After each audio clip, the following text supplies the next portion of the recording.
The crystalline halls of the Galaxy Council chamber hummed with tension as representatives from 47 species gathered for what many believed would be humanity's final hearing. Anna Chen stood at the defendant's platform, her posture relaxed despite the weight of 1,000 alien eyes upon her.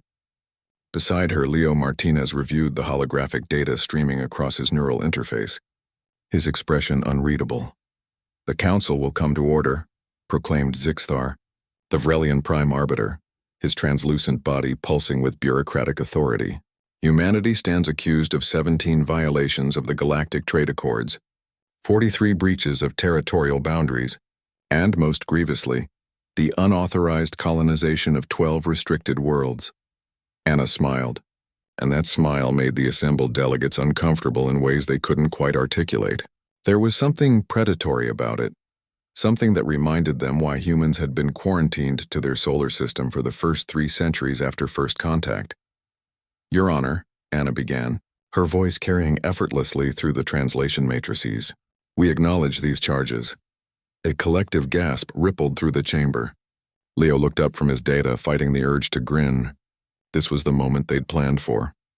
"However," Anna continued, her smile widening, "we reject the authority of this council to judge us." Chaos erupted. The Clothian ambassador's respiratory sacs inflated with rage. The Meridian delegate's scales shifted through colors that translated roughly to extreme diplomatic offense. Zixthar's body flashed warning crimson. "Silence," the Prime Arbiter commanded. "Human delegate, you cannot simply reject—" "We can," Leo interjected, stepping forward. "And we have. For 300 years, this council has treated humanity like children. You've restricted our expansion, limited our trade, and dictated our development, all under the guise of protecting us and the galaxy from our aggressive tendencies. Because your species is dangerous," screeched Ambassador Tilkri of the Hive Collective. "You wage war on your own kind. You consume other living creatures. You reproduce without regulation." Anna's laugh was sharp and cold. "And yet, in the 3 centuries since you've protected the galaxy from us, how many wars have the civilized species fought?" 12 major conflicts, wasn't it, Leo? 13, actually," Leo corrected, pulling up holographic documentation. "The Vrelian-Keltor dispute of 2287 often gets overlooked. 20 million casualties." The chamber fell into uncomfortable silence. "Meanwhile," Anna continued, pacing before the assembly like a professor before unruly students, "humanity has fought exactly 0 wars since joining your galactic community. We've negotiated 143 internal conflicts to peaceful resolutions. We've developed medical technology that saved billions across dozens of worlds. Technology we offered freely, I might add. But you've violated," Zixthar began. "Violated laws written to contain us," Leo interrupted. "Not protect us. Let's discuss these restricted worlds, shall we?" He gestured, and holographic displays filled the air above the assembly. World designation KX447. Restriction reason, dangerously high oxygen content. Earth's atmospheric composition, 21% oxygen. K47, 19% oxygen. Murmurs spread through the chamber. World designation Theta Mira. Anna picked up seamlessly. Restriction reason, extreme gravitational variance when gravity, 1.2 Earth standard. We have children born on stations with greater variance who function perfectly well. World designation New Eden, Leo continued. Restriction reason, and this is my personal favorite, presence of aggressive predator species. We documented the local fauna. The apex predator massed approximately 40 kilograms and was approximately as dangerous as an Earth house cat. You cannot cherry-pick examples to, the Meridian delegate attempted. We're not cherry-picking, Anna cut in, her voice hardening. We've analyzed all 12 restricted worlds.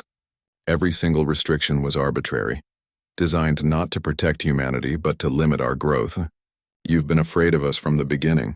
With good reason, Tilkri buzzed. Your psychological profiles indicate what?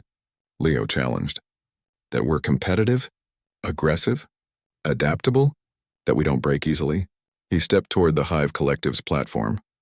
You're not afraid of what we are. You're afraid of what we represent. Anna moved to the center of the chamber, commanding attention.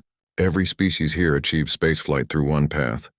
You developed slowly, carefully, building consensus across your populations. Most of you don't even understand the concept of significant genetic diversity within a species. You've never had to negotiate between fundamentally different cultures within your own kind. But humans? Leo spread his arms. We reached for the stars while we were still fighting each other. We built spacecraft in dozens of different nations using different methodologies, different philosophies. We had 6 different space programs before we achieved first contact. That's not admirable, Zixthar argued. That's chaos. That's evolution, Anna countered. Real messy competitive evolution. And it terrifies you because your species stopped evolving the moment you achieved unity. You became static. Stagnant. The accusation hung in the air like a weapon. This council, Leo continued, pulling up more data, has passed fewer than 200 significant pieces of legislation in the past 3 centuries. Your trade routes haven't changed. Your territorial borders have remained largely static. Even your wars, and yes, you do still have them, follow predictable patterns.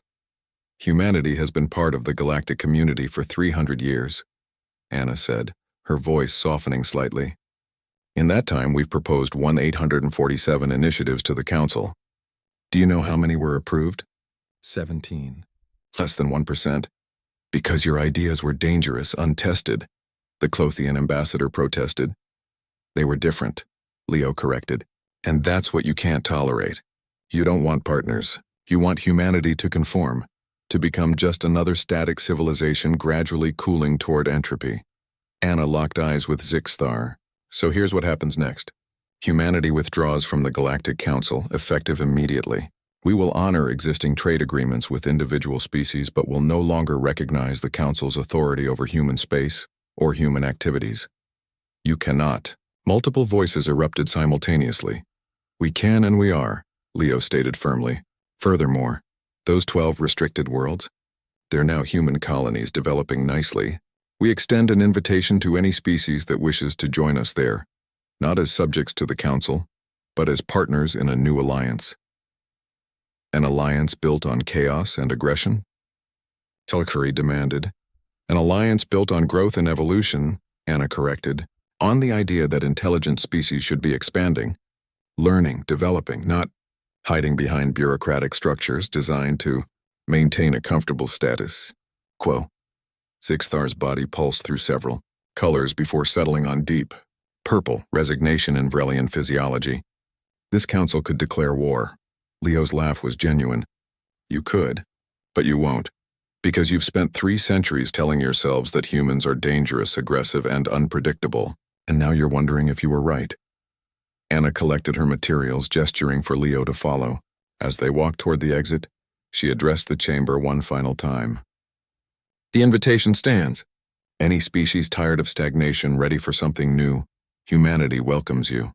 We'll be busy building something worth being part of. The doors sealed behind them, leaving the Galaxy Council in unprecedented chaos. Within the year, 17 species would leave the Council to join humanity's alliance. Within a decade, that number would triple. The galaxy was changing, whether the Council approved or not. And it had all started with 2 humans who dared to shatter every expectation. End.